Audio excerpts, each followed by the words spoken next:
Greetings and welcome to a new conversation with Tony Mobley. Welcome Z98.1FM.com, our audience in Cincinnati, Ohio. And you can also be heard on TuneIn Radio app and the internet radio everywhere. On Conversation with Tony Mobley today, I am talking to Mr. Richard Lavery. Richard Lavery is the artistic director of Accidental Theatre in Belfast, Northern Ireland, a multi-format art venue built from an abandoned bank. Richard has worked as a theater director and artistic director for over 15 years in both Scotland and Ireland. accidentaltheatre.co.uk. Thank you, sir, for being here with me, today for this great conversation that I know that we're going to have. And I hope that it's going to be a lot of fun. This is episode 66 of Conversations with Tony Mobley. Thanks to everyone for being a part of this journey. Watch live on YouTube or on my website, conversationwithtonymobley.com. Conversation with Tony Mobley is produced by valued audio, video, visual professionals who meet daily on Office Hours Global, hosted by Alex Lindsay. I just want to say, and I'm not sure that I say this enough, thank you to those volunteers who continue to make Conversation with Tony Mobley what it is for 60 plus episodes. Again, I want to welcome our audience, Z98.1FM.com, our audience in Cincinnati, Ohio, and can be heard on the TuneIn Radio app and internet radio everywhere. Real conversation with real people. Why are we here?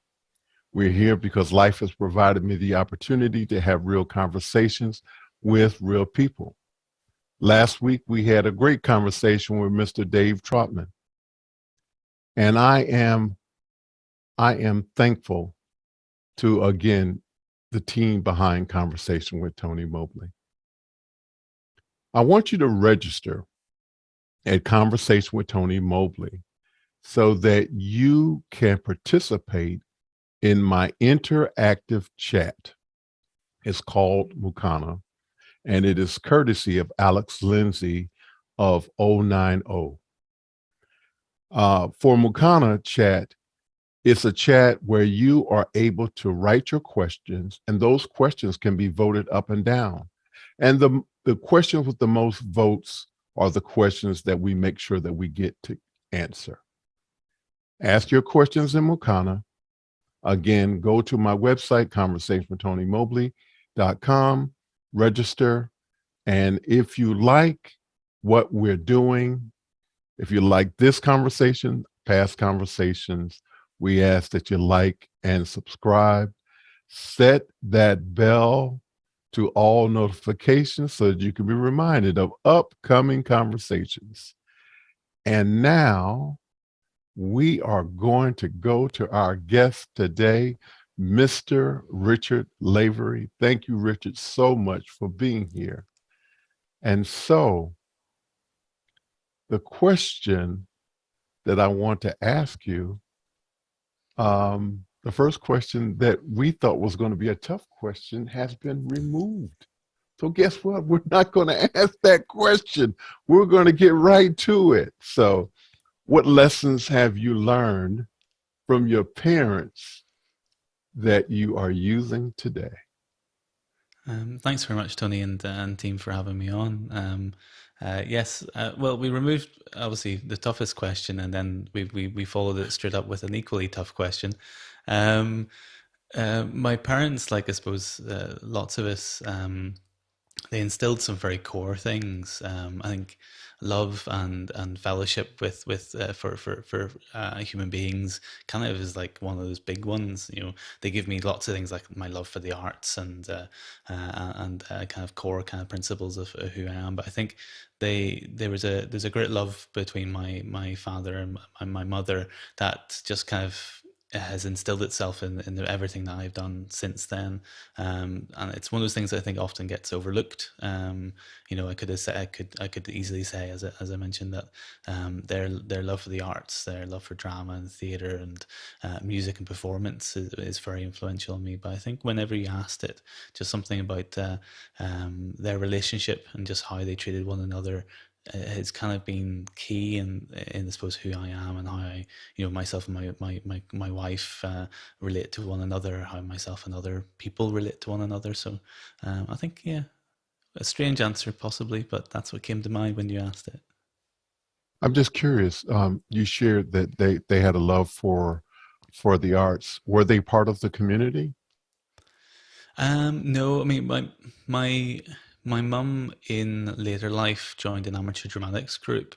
And it was a group that I later joined, strangely enough. Whenever I was kind of before I whenever I was kind of working, there was a period of time from when I was 18 to early 20s, whenever I wasn't too sure what I wanted to do and was just working normal kind of jobs, retail and things like that, and nothing artsy. And my mum was in an amateur dramatics group called the Delphic Players, and it's actually that group that I met my wife in. And so that I think is as close as my parents got to the arts. They attended events and they went to shows in the kind of the larger theatres in Belfast and in Northern Ireland, but they didn't participate in an active role in performance. But having said that, apart from my mum in the Delphic Players. All right. The next question is, let's talk about let's talk about your early life in Northern Ireland. Um, yeah, sure. Let's talk about it. What do you want to know, Tony? I'm not too sure what where we're going with my early life in Well, Belfast. you are in a particular space now, and you shared that your parents made sure. Well, I'll give you an example. So, um, I grew up in northern New Jersey, but I was just a bridge away from New York City. And in the community in which I grew up in, the majority of the people in that community never left that community. But my mother was different in that she was intentional about taking us to New York City to see plays and to see concerts and to go to the museums and go to the library. And so at an early age, she was making sure that we had exposure to a lot of different things that people who lived in my community did not. And so those things I still pull on now. I still they I'm not an artist, but at one time I used to think that I could draw pretty well. I had exposure. I had my parents provided all of their children with piano lessons. I did not I did not embrace it. I wanted to play football and basketball. But they gave us the exposure to it. And so the reason I was asking the question is as I am drawing on those things even now at 64 years old, I was wondering, can you share similar kinds of experiences? Yeah, I envy you because I didn't. I can't draw at all. So even drawing a little bit, I've, it's one of the skills I've never been able to translate the images in my head to page. So I usually have to try and craft them with other means. The It's weird growing up in Northern Ireland and specifically versus Ireland, though both Ireland and the UK are similar in this way. Being in an island nation, you're quite cut off. So, in a very similar way to lots of the people in the area don't get out of that area from your childhood, that would be very similar to my upbringing as well. Usually, within certain areas of the community, you would get to university age, so that's 18 in the UK, and then you would move to England or to Scotland and attend university there. So lots of people did that in my peer group. Others went to Queen's in Belfast and the University of Ulster. And there was a mixture of kind of people I grew up with who did several different things like that. But growing up kind of when I was young, you're very much just in Belfast, just in Northern Ireland, or just in Ireland. So my parents would often holiday down into the south of Ireland, into the Republic of Ireland. But because of the not particularly unique nature of Northern Ireland, we're cut off geographically from the rest of the UK, and we're cut off politically from the rest of our own island. So going down south was very much like it was definitely, it was going into a different country because it was, but it was like going back in time as well, because Ireland of that time in the 80s was pre-Celtic Tiger. So for us, it was like going into a very alien world, Mm. and going across to England, even whenever I was a student level, was also a weird world. So for most people will probably know something of Northern Ireland's history to do with the political history of division that's been in it. I won't go wax lyrical about it, but it often only becomes something unimportant when you leave the country. So I found whenever I moved to England, when I moved to Scotland, and moved into Europe in later life, that I was growing up. I saw myself very much as Northern Irish, and then going away. As soon as you move away, you become something different. You come because no one sees the definition between Northern Irish and Southern Irish. So I became more Irish, and that allowed me to embrace something that kind of was withheld in my childhood, because of this kind of split political national identity issue. I only embraced my Irishness whenever I kind of started moving away from Ireland. Okay. So it's growing up here, you would see lots of those similar kind of isolated, and because we're an island, it's even harder to get. It's a flight to London, not just a crossing a bridge. It's Oh, not wow. a place Okay. where you can drive to. So it always felt more exotic, traveling to it at a young age.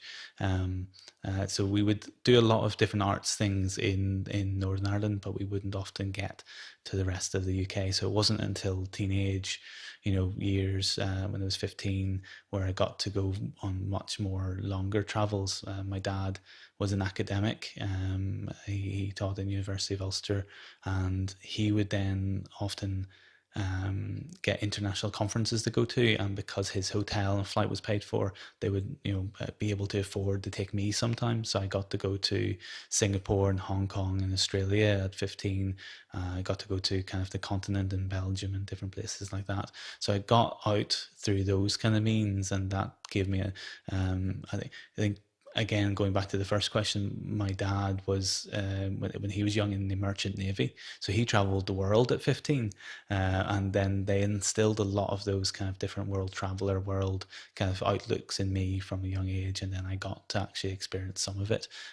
But at the same time, we're also in this little isolated bunker of a country, that Wow. can often feel quite cut off. So there's a lot going on there. Thank you so much, Richard, for sharing that. That's amazing. Um, I'm glad we went on with asking that question. It was such a great answer. Thank you so much. How has your work changed since COVID-19? It's changed quite a lot. So pre-COVID-19, we started. I founded Accidental Theatre as a normal theatre company back in 2012. Actually, its roots are in 2009, but I moved out of Northern Ireland and then came back in 2012. So we were just what's called a touring theatre company at that stage, and that's making plays and taking them to different places. Um, when I think in 2014 we took over an old building in Belfast city centre for a project called the Lost Martini.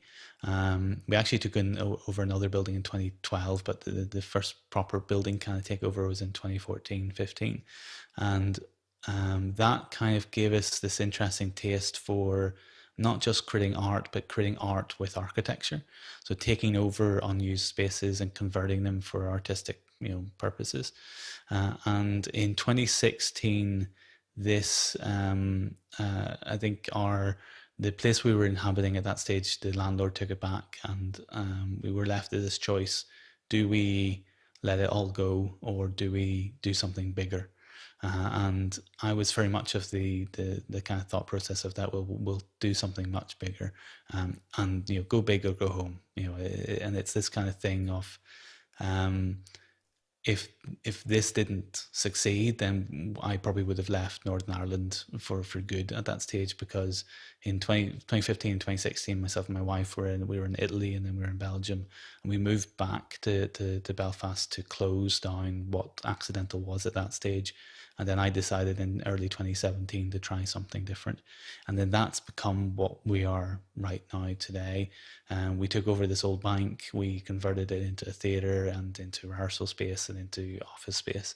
And in those days, we're very much about, living play to play, living, event to event, and kind of breathlessly kind of keeping going, keeping surviving, keeping going. Have to keep this larger thing that we have managed to create going. And when the pandemic hit, it was both a kind of a chance to pause a little bit, but also a chance to do something that I'd always wanted to. So in 2016, we did a play called Gordon Osmond's Funeral, and it was the first play that we'd ever streamed.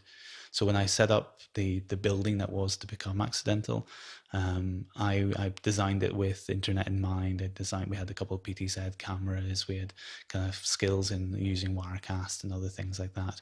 So I had got streaming in mind, and the pandemic actually gave And us you that said chance to just. you did that in 2016? Well, we did Gordon Osmond's Funeral in 2016, which was our first fully live stream play. We streamed it from an old disused warehouse in an old Victorian warehouse in Belfast that had no internet. So it was kind of quite a big thing to stream a play from a building that had so little infrastructure in it that they ran off a generator. So that and that kind of gave me the taste for trying to build up these kind of streaming audiences, or trying to reach beyond our borders. So going back to the early answer, feeling cut off in this small island, Belfast can often, and Northern Ireland in general, can feel ignored by London, and generally because London only pays attention to itself, but ignored by the main country, and ignored from the Republic of Ireland, because we're not in the south, we're different. So streaming kind of gave us this opportunity to reach beyond. So when we set up the building, I very much wanted to have that as an infrastructure, but we never had time to do anything with it.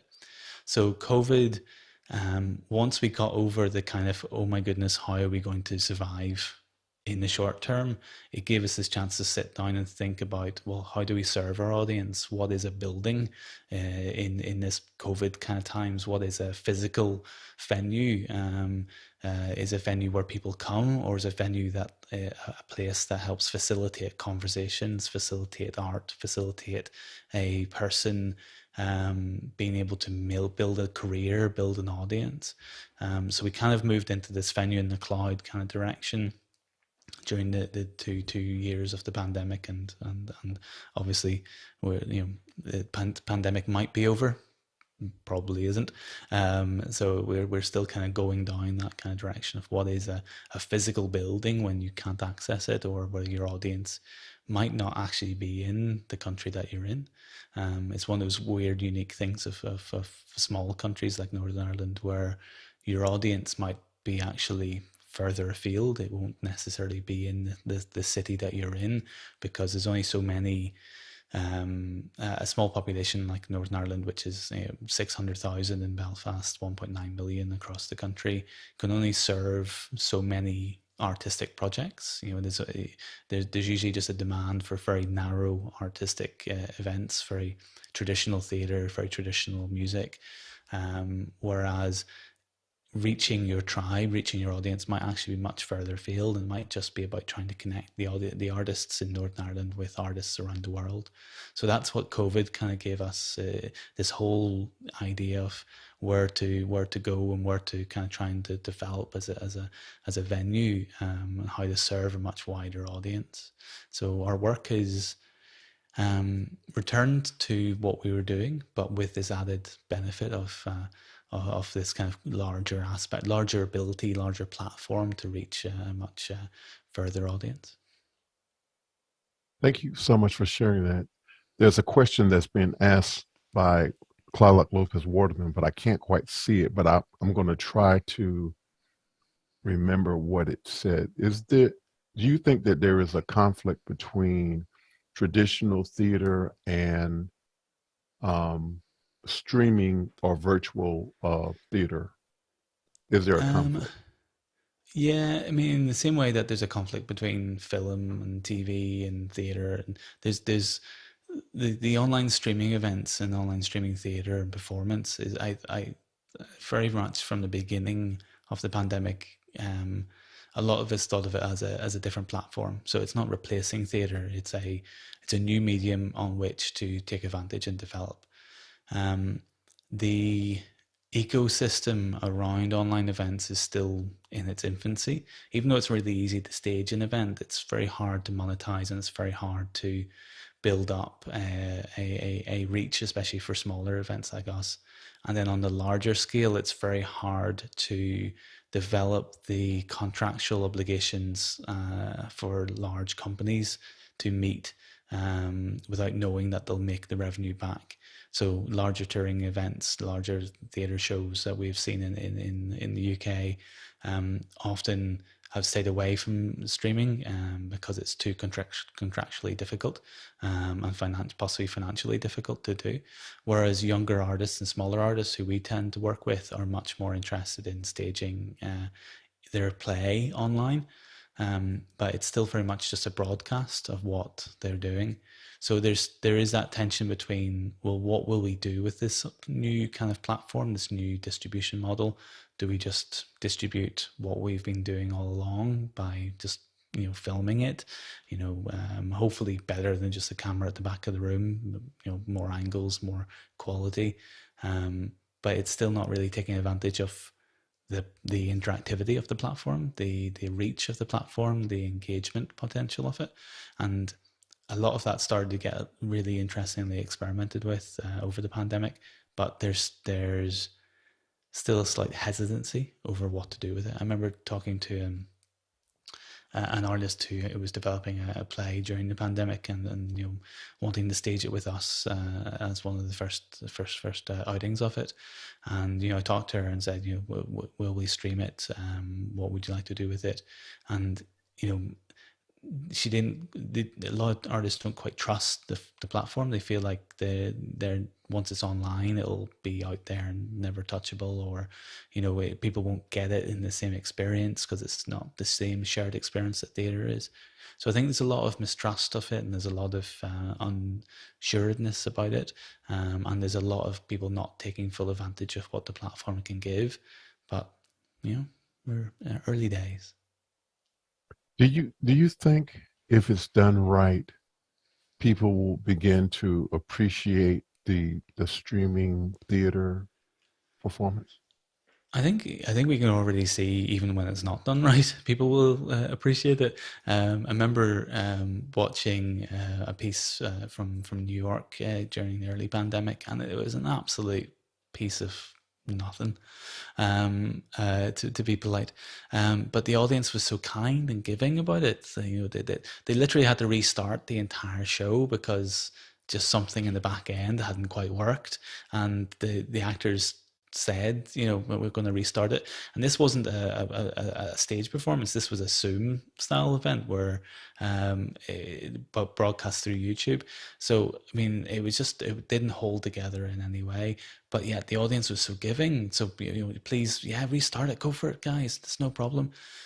So even when it's done badly, I think there's an audience for it. And what the pandemic showed us is that there's more than just an audience for it. There's an appetite to reach beyond where you normally can reach, and there's also an appetite. And the producer in my head kind of likes this bit. There's an appetite to pay for it. Even when we saw a lot of the early kind of places like the National Theatre in the UK giving away the shows that they had spent a lot of money producing for televisual content for National Theatre Live. They were giving away for free. We saw there was a beginnings of an appetite to actually pay for online events, and that's really important, because if an artist can monetize it, an artist can create. The arts is often done off the back of people doing a lot of work for free, or for at best a low pay, because of the different monetization models of theatre. If you can change that dynamic and be able to reach an extra 10% of an audience, or 20%, or quadruple your audience, it changes what you can do with the form and what you can do with your own career. And that's the really exciting potential of it. It's really obvious that a little theatre like ours, Accidental in Belfast, it can only hold 100 people in the room. So if we can sell 20% extra tickets per event to an online audience, that's obviously going to start to really help the bottom line of both the artist and the venue. And then if you can imagine that it's not just 20% extra tickets, it's 100% extra tickets. It's 200, 500, 600% extra tickets. That's a game changer for young artists starting out. And that's who will take advantage of this as we go forward. One of the things that that I've experienced during the pandemic is looking at a lot of the houses of worship that were able to grow their membership and their donations based on a streaming, like a streaming situation. They were already streaming. They were already sharing their content on the internet prior to the pandemic. And a lot of them were able to actually grow their membership and their donations by sort of just tweaking what they were already doing. And I think that's a model, particularly for professions, performers. And I will be honest with you that I reached out on social media and invited a lot of performing artists to come and ask you questions, because I think that you are a valuable resource for them. So I know that there are some questions coming from the community. So we have another question from Claude Lopez Waterman. And his question is, what do you think the line is between art and technology, if there is one? Interesting. Theatre, for all its reputation, theatre has embraced technology quicker than virtually any other industry that I can see. TV has stayed in a very much, this is what TV is done, and it will slowly progress. Whereas theatre has embraced multiple different overlapping narrative styles, overlapping visual styles, different ways of, even if you look at dance, taking on things like motion tracking, the embracing of technology in the performing arts is huge.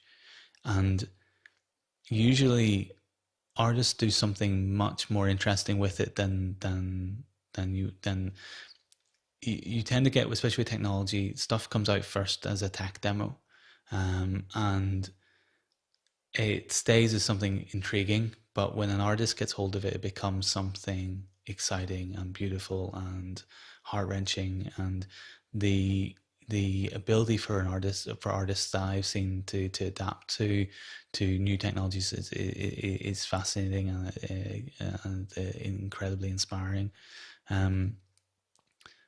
I I don't know about drawing a line between those two things. I think um, because theatre, where I come from, is predominantly a collaborative art form, you get a lot of different minds kind of brought in on a piece to develop, and it gives a lot of kind of different leanings. And we because the UK is particularly a new writing background, a lot of the focus is put on the writing and the skills of the writer beyond necessarily the skills of the actor and skills of the director. But whenever we've developed work, um, we try and make sure that the technology is seamless to the story and not a tech demo. It's not there to just demonstrate that we can do projection and projection mapping, motion tracking, or it has to add something narratively to the story.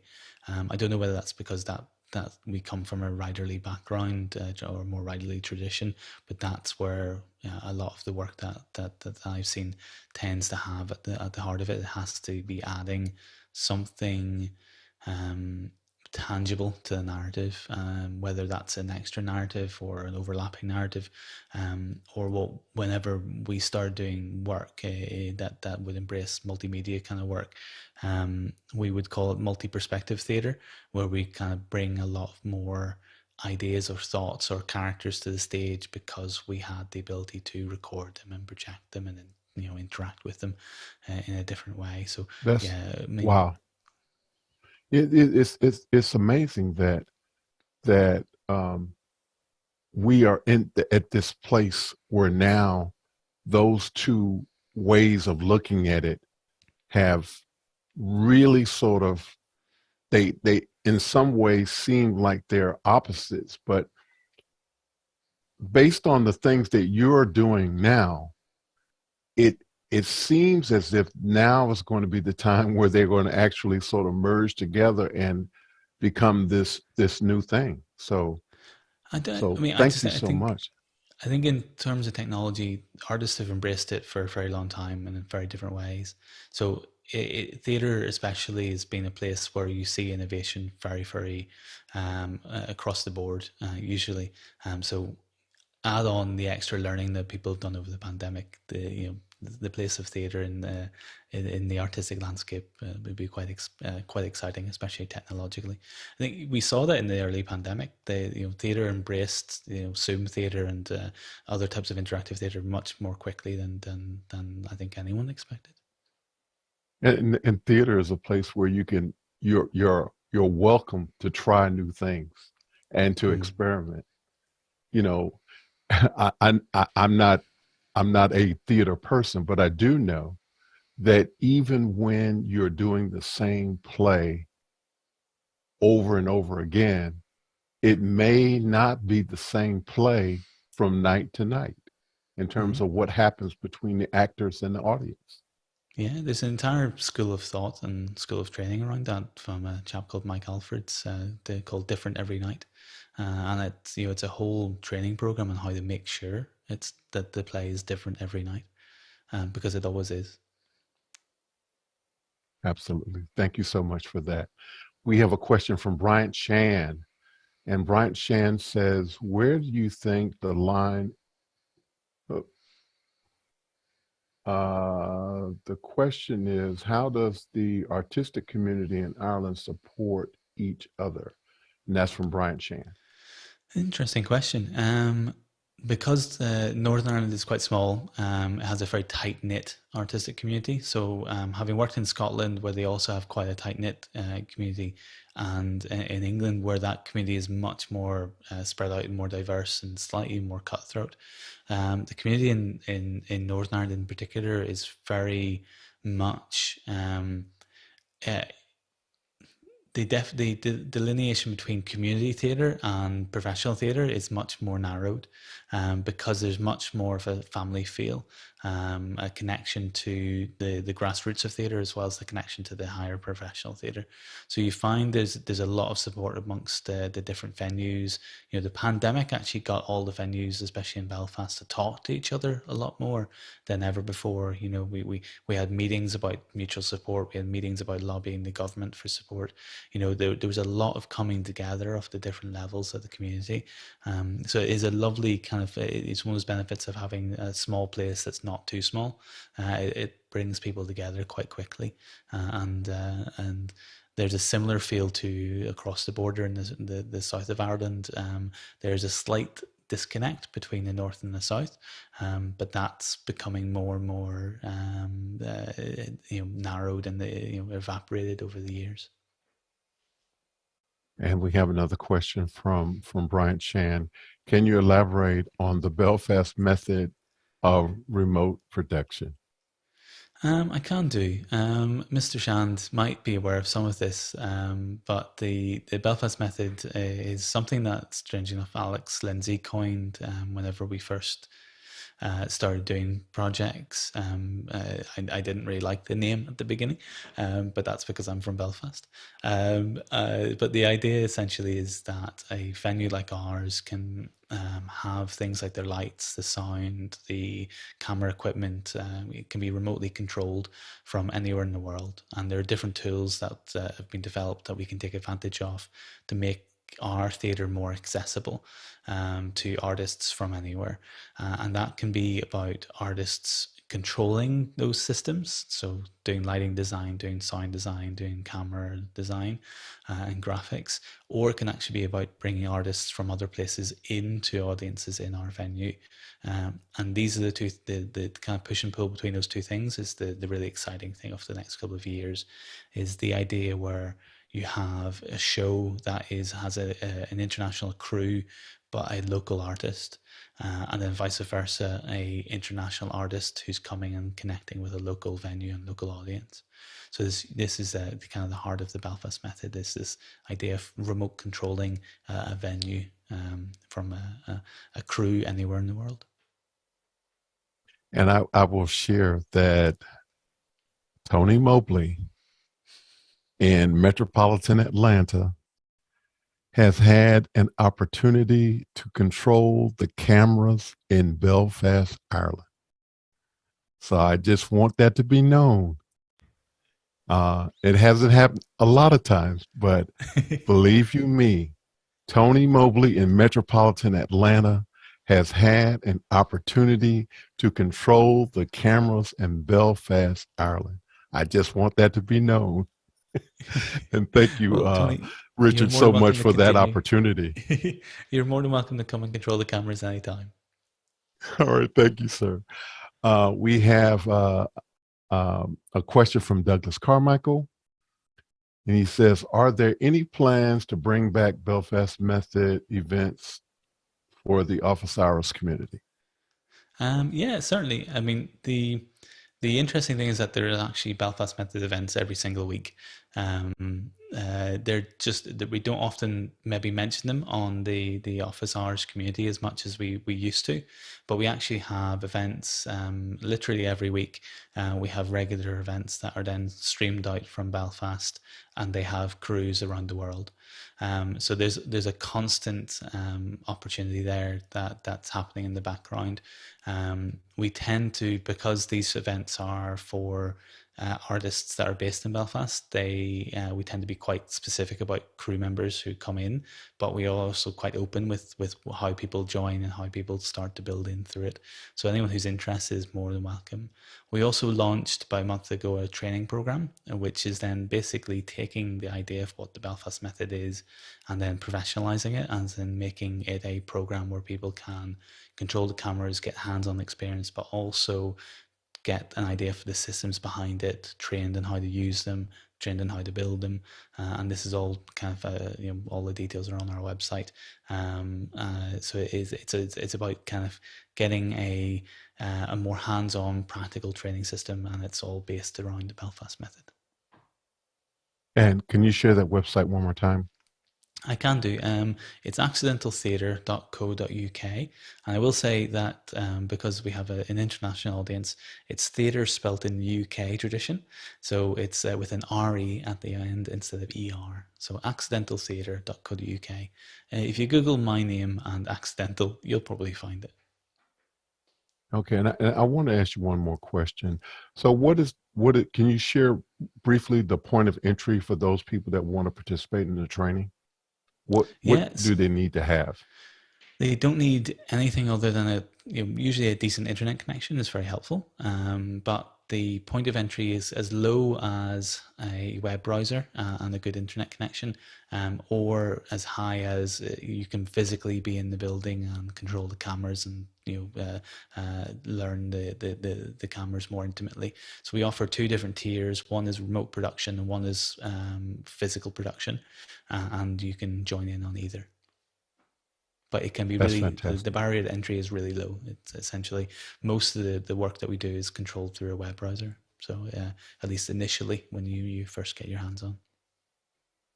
Thank you. Thank you for sharing that. And I just want Thanks, to say Tony. to the audience and those who are listening on the radio, this is something that you definitely want to check out.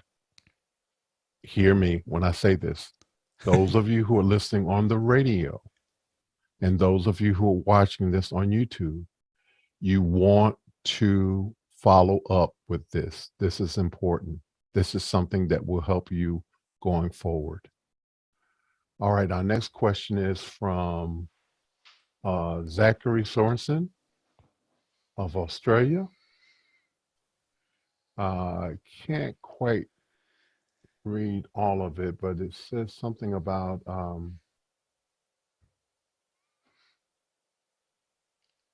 okay, has office hours helped you to get crew for your Belfast projects? Yes, definitely. I mean, the the Belfast method grew, and this will sort of maybe answer another question that's about to come up. But it grew out of initially me saying to Alex, I joined Office Hours right at the beginning, and watched and learned a lot, and then kind of disappeared to put a lot of what I learned initially into practice, and then kind of came back to the community just after the first Christmas that Office Hours had existed. And I kind of said to Alex at that stage, look, we have a venue that has a lot of this equipment that we've been talking about that can be remotely controlled. Shall we use our venue as a lab, as a place to experiment, as a place that people can come and get hands on and get more involved with it? So as soon as we did the first initial versions of this, it was immediately obvious that this was something really quite cool and really quite fun to experiment with. And in a similar way to the Mobley process, the method kind of grew because of the enthusiasm of the volunteers involved in it. So it would have gone nowhere if it was just kind of myself and twiddling my thumbs in the theater going, well, it'd be interesting, maybe one day I can control this all from home, which I can do and I have done, which is quite fun.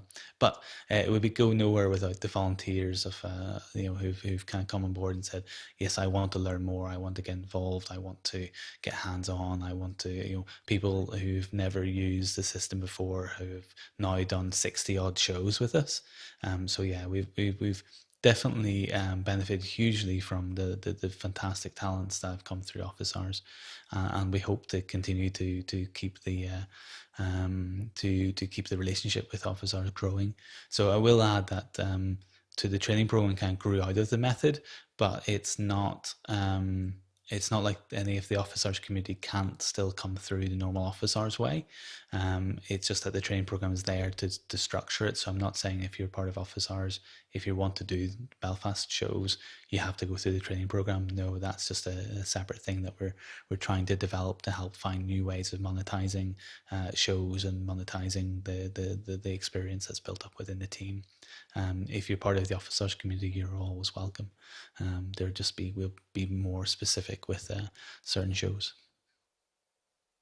There is quite a growth of different programming that has come out of Office Hours, and you mentioned the Mobley process. The Mobley process is an ongoing process that continues to evolve, and we are continuing to look for volunteers to participate in in the Mobley process. Conversation with Tony Mobley is a Mobley process that has had a lot of different evolutions, and we've tried new things, and we continue to try new things.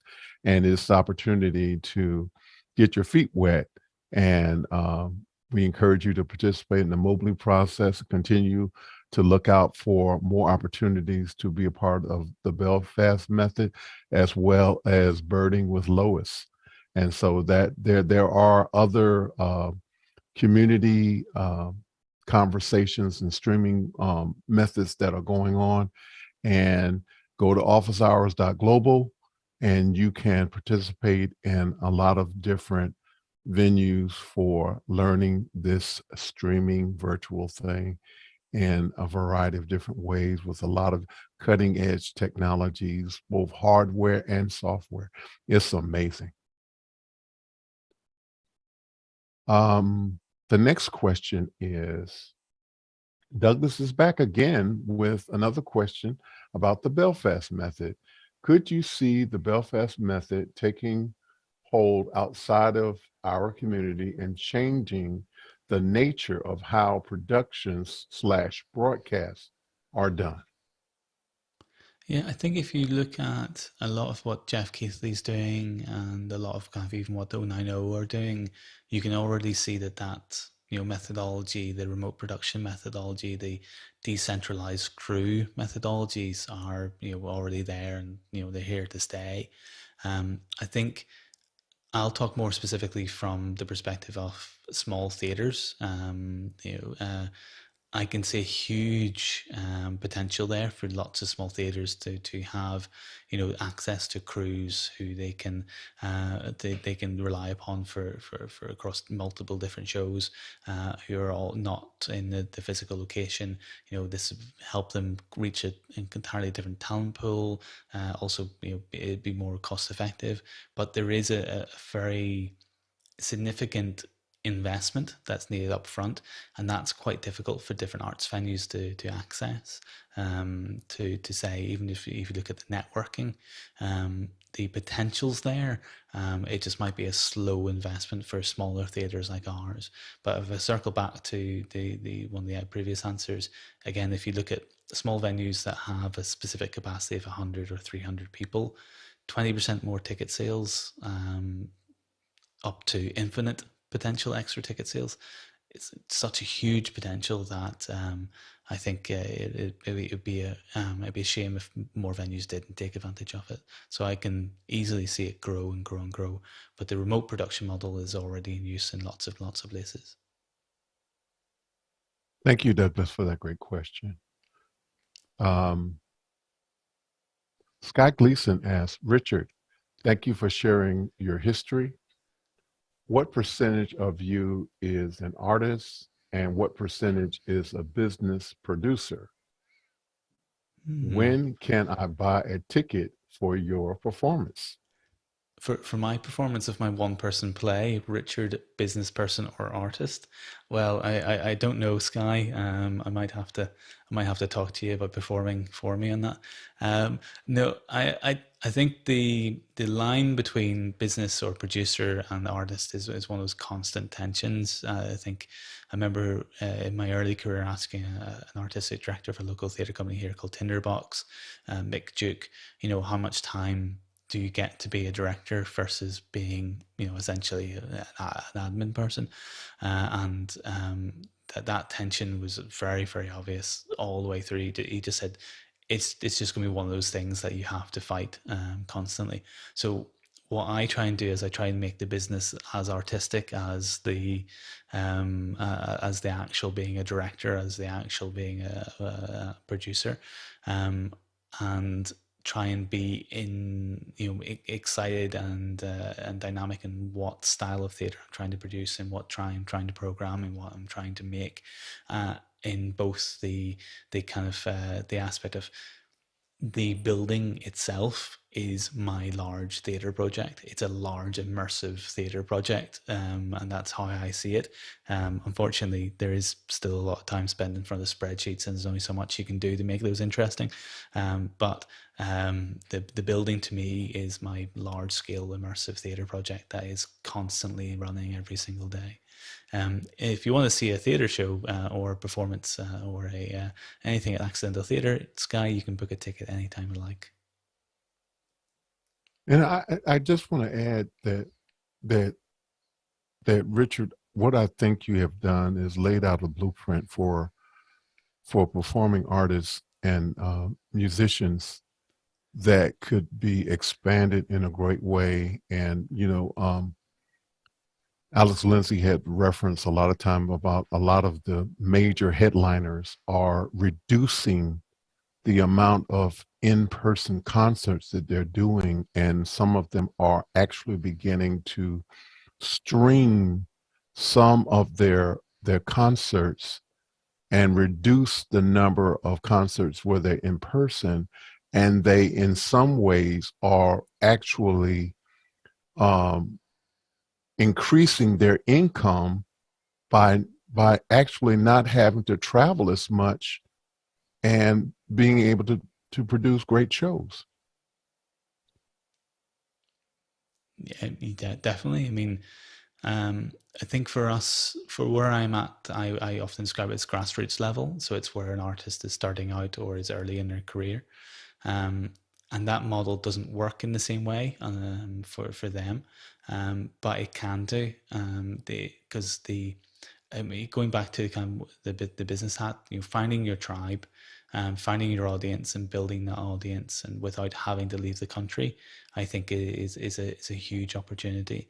But there is still, as I said, distrust over the format, and I think that will erode very, very quickly over the next couple of years as people see the benefit of it. Um, but there'll be a difference between the artists who are approached by a producer to say, "Can we stream your show?" versus the artists who will say, "I want to stream my show from the beginning," and that's a different balance, and will inevitably have initially at this stage a lot more kind of producers going, "I want to stream your show, I want to show the rights," versus the artists who will originate the show with streaming in mind.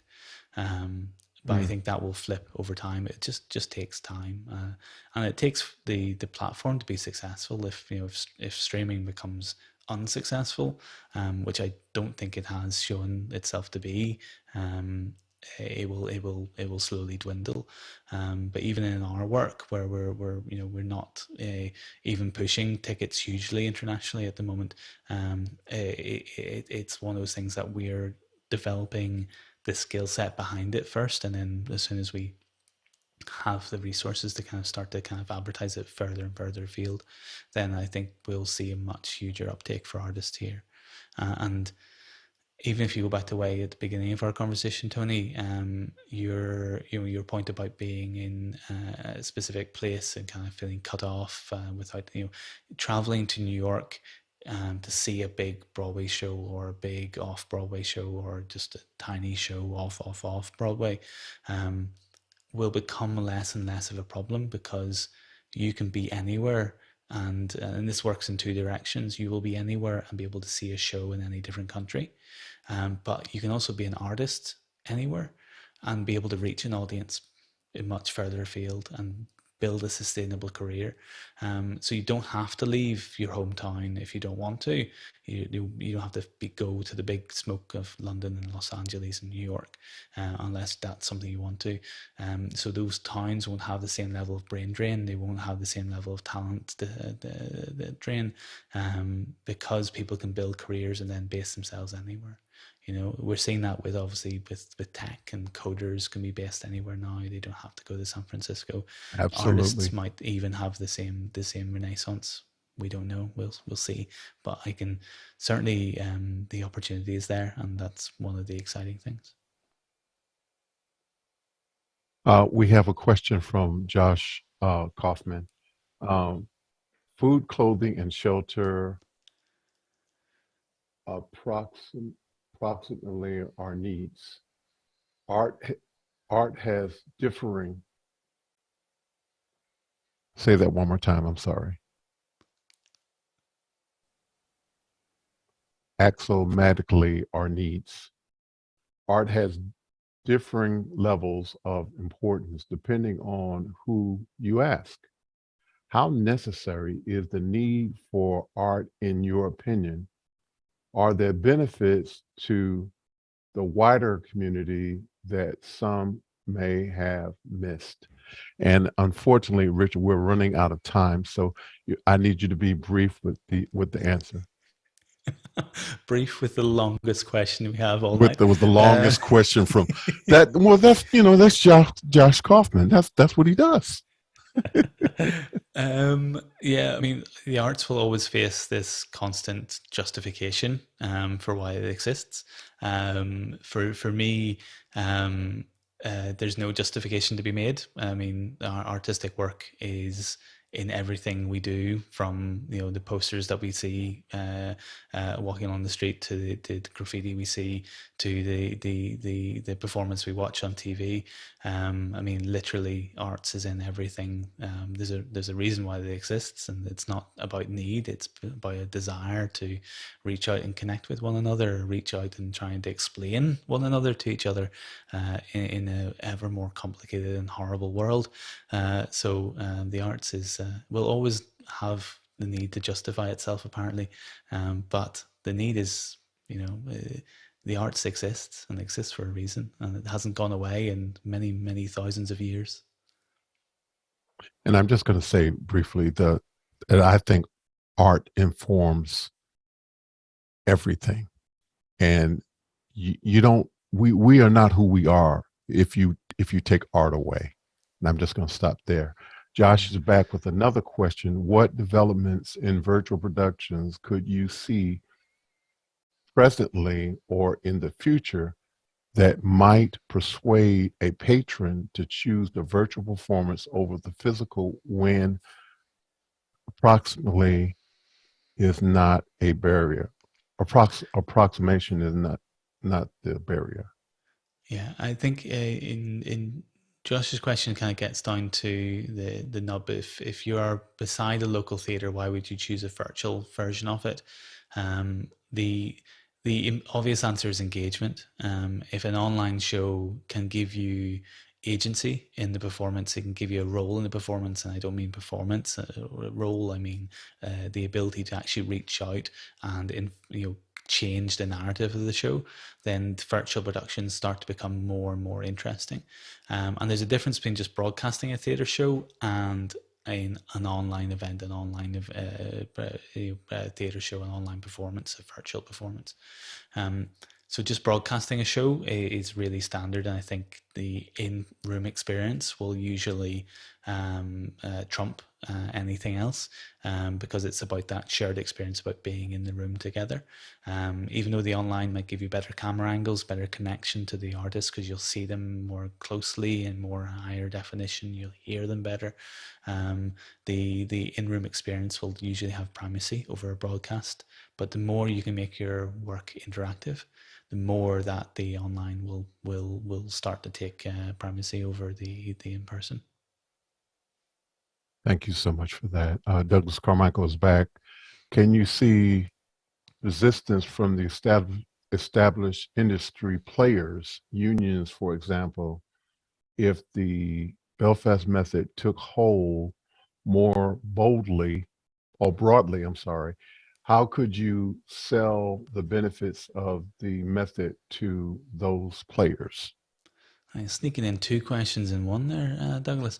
The benefits, I think, are you just have to watch it and see it happen for the benefits to be obvious. The access to talent, as I've said, the access to possibly more cost effective talent pool, the access to a greater skill set than in a local area. All these different things are really huge benefits to any producer, and they'll see that automatically.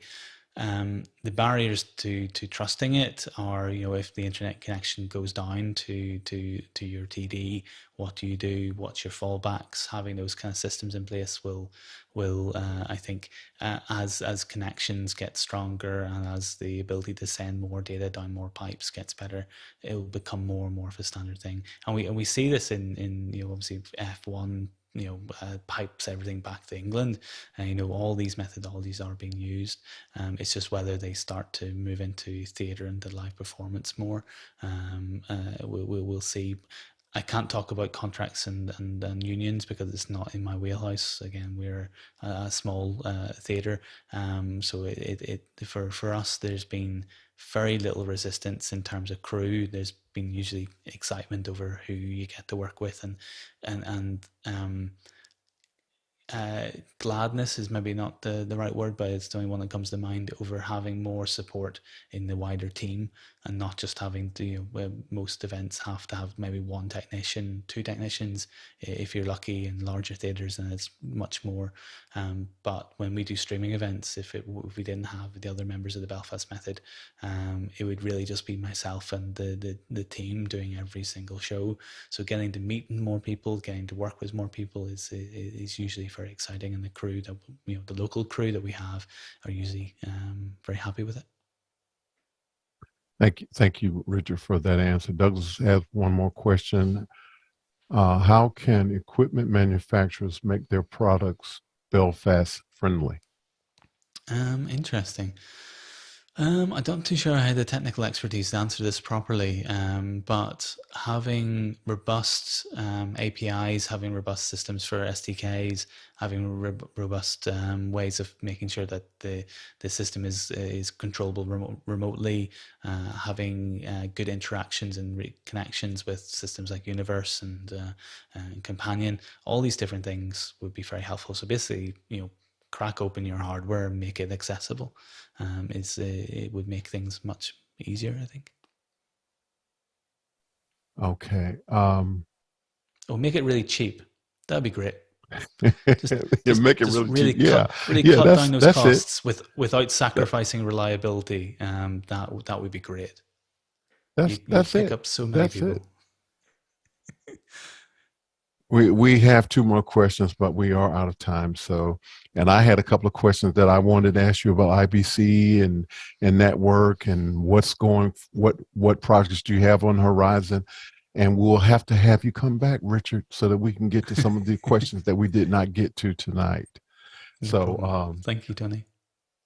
thank you so much. So we're just going to reschedule and have Richard back.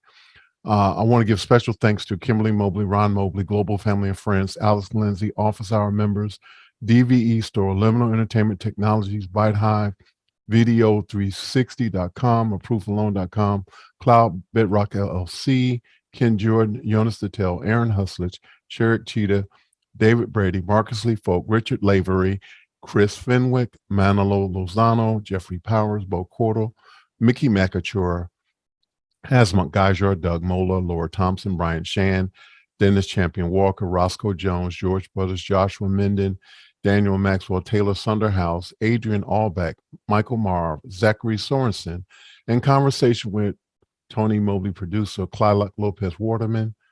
Thank you all so much for your help. And when you have time, we're going to ask that you go and look back at the 60 plus episodes of Conversation with Tony Mobley. And we hope that you will find something there that you like, and hopefully something that will be helpful. Conversation with Tony Mobley can now be heard again on 98.1fm.com, our audience in Cincinnati, Ohio, and can be heard on the TuneIn Radio app. Thanks to Taylor Sunderhouse and the team behind Conversation with Tony Mobley, making this radio thing happen. Thank you all so much. Look forward to more interactions with Conversations with Tony Mobley on LinkedIn Live and other social media platforms. Thank you, Richard Lavery, for our conversation today and for doing the work that you do. Featured guest next week is Mr. Eric Nathan, and Eric will be on with us next week. And we're looking forward to that conversation as well. We want to thank everyone for tuning in. We continue to have conversations with real people, filmmakers, musicians, and other creators. We are having conversations with interesting people. And guess what? Everybody is an interesting person. And so we have real conversations with everyone. So look forward to seeing everyone next week on Conversations with Tony Mobley. Take care. Good night. Thank you again, Richard Lavery, so much. And check out the accidental theater training program that Richard mentioned. And also you can join officehours.global, where there are volunteers, there are people who are in the profession of doing virtual productions, and they will improve your opportunity to be in this realm. Take care, everyone. Good night. Take care. Good night. Bye-bye.